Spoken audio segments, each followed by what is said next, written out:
this is not a credit crisis we're in right now. The banks are not lending to people who they shouldn't be lending to. It's called good underwriting. Now, if we had good underwriting in 2005, we wouldn't be in this mess in the first place. But So this is not... I'm not suggesting that we need more debt out there. I'm saying that the government needs to think about ways to help the banking system stabilize itself.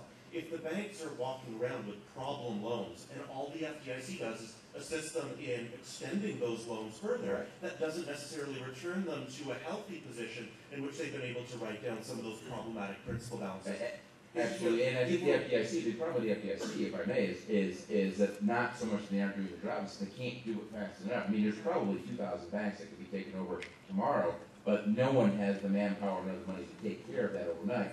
And so they're basically, the FDIC rules, changing the FASB rules rather, was in many ways maybe not so much to help the banks lie as much as it was just to get the FDIC the room they need to do what they need to do over the course of the next 2 years. As you noted, they walk in and the only thing they have to do is do a cursory look at the portfolio and go, you're gone. But they can't do it, they don't have the manpower. They have a lot more people than they did a couple of years ago. They're warm bodies who will be ready for the next commercial real estate downturn, probably not this one.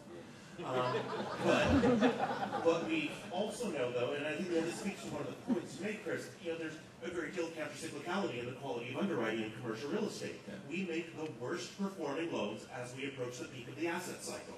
So in 2005, 6, and 7, we're making loans that are based on optimistic expectations for the market that ultimately were performed very poorly. There is credit and there is debt out there. The underwriting is very conservative. The loans that are being made now are not likely to fall into delinquency or default at all, because there are all sorts of downside expectations that are embedded in our thinking about what could potentially happen. In that sense, we really haven't learned from some of the previous cycles because we've seen this before.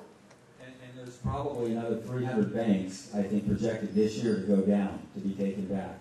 So 400. Well, it's creeping up then. And there's 1,000 in distress. We're looking at 1,000 right now, and 300 to 400 of them that will probably be taken back. So we are still in the midst of a serious crisis here, and I kind of laugh when they talk about the fact, good news, we're out of the recession. That doesn't mean we're out of the depression, for those of us in the room here at least. On that note, I'd like to open it up to any questions. John. Thank you. Everybody on the panel talked about domestic factors, and I mean, the big thing out there, at least in my opinion, is what if China revaluates beyond? And what do you think of the effects of something like an exchange rate changes, whether it's yuan or some other currency or other currency that would affect us or stop us from coming out of the economy going forward? Yeah, I could take that. Yeah, sure. I mean, the question was, what about the rest of the world? That was really your question. And it is an important question. In as much as one of the things that can help the U.S. economy pull through this a lot, there's a number of scenarios that can help us kind of take a leap forward. One of them would be a 20% or 15% decline in the dollar, in the value of the dollar, which can cause a big export surge, which could really help us pull out of this mess in a big way. And realistically, the dollar needs to go down by that much to close the trade deficit. The problem is really twofold at this point in time. First of all, there's the sort of political issues. China, Brazil, India, Russia, they don't want the dollar to fall anymore. It's really quite perverse when you think about what the Chinese central bank does.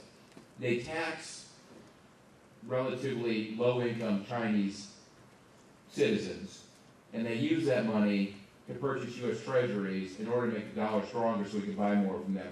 They are, in other words, increasing America's standard of living in the short run by decreasing Chinese standard of living. And it's total insanity, but they have embarked on this path that exports is the only way towards moving forward, and they will continue to do that. And they more or less today, you probably heard, the last several days, they made some noises about letting the dollar fall. And the Chinese basically stood up in front of the microphone today and said, yeah, well, screw you, buddy. I mean, they're clearly not going to play that game. The other big issue, which is also serious, is what's going on in Greece right now. Because Greece, the problems with potential default there is setting all sorts of shockwaves through the European Union. You have to understand, when Lehman went down, we're talking about $250 billion in debt. Greece has about $450 billion in sovereign debt that's at risk because of this particular crisis. Most of that sitting among European banks. So naturally, the debt markets are a little skittish. They're pulling away from the European Union. The euro's going down. The dollar's going up. And so, sort of continued external financial problems are actually doing the opposite. It's causing the dollar to become stronger at the very time we really need to become weaker to help us pull out of this mess. This isn't helping the situation at all. What happens though when the dollar gets weaker? Interest rates go up, right? So if interest rates go up, right now we've got a lot of people are in the midst of refinancing and trying to modify their loans, and they can't cover the debt service, which creates more defaults. We've got $180 billion to look at right now, with backed by another $200 billion, especially if interest rates go up. Actually, oddly enough, in this sort of world, that isn't necessarily the case, because if the dollar starts to fall, what happens is the Chinese run out and start buying a bunch of treasury bills, which push interest rates down. How much of a difference, Bob, do you think it makes in New York? Are investors who want to make direct purchases of commercial real estate assets from abroad, are they responsive to exchange rate fluctuations? Well, the interesting thing, Sam, it's a great question. A lot of people say, well, the dollar is weak, so foreign investors are prone to come over and buy property.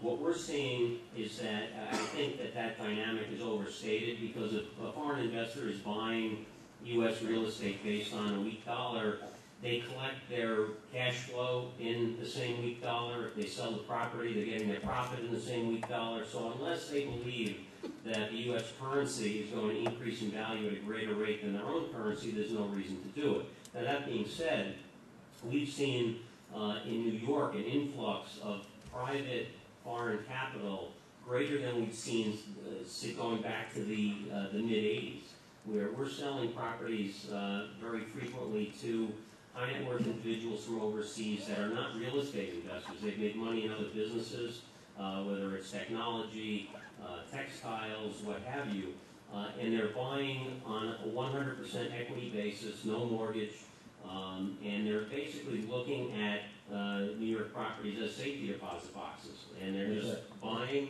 and there's no end in sight to that. I've sold properties, and just in the last month, I sold an $11 million office building to an Argentinian investor who raises polo ponies for a living. I sold a $4 million building to an Israeli investor in the audio-video business, Japanese investor who is in the auto business.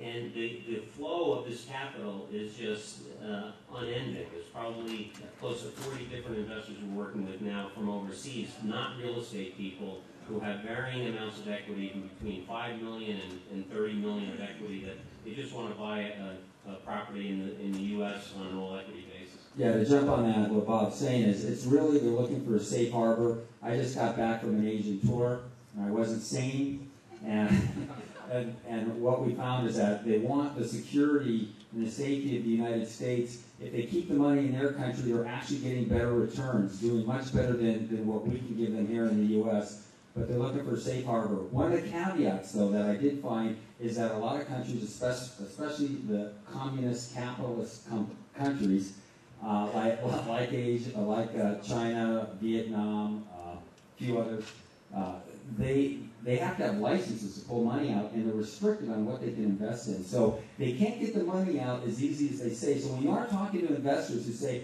I want to bring $50 million over from their country, find out what the laws are in terms of taking money out of that country, because you can really spin your wheels until you know exactly what the challenges are to get that money out of there and what restrictions that money may have. Yeah, Ryan, that's the first question we ask is your capital in the U.S. now? Absolutely, but even if it's in the U.S., for example, in Vietnam, we have a client with $300 million in the U.S. It's restricted to passive investments, for example, demand deposits, CDs, and banks. They can't go out and buy real estate with it. They can't invest in banks. They can't buy restaurants, anything like that. They have to keep the money liquid. Getting back to the domestic situation, in Obama's State of the Union address the other day, he committed $30 billion to community banks to get them lending more. Is that really intended to get them lending more, or is that just to shore up their balance sheets?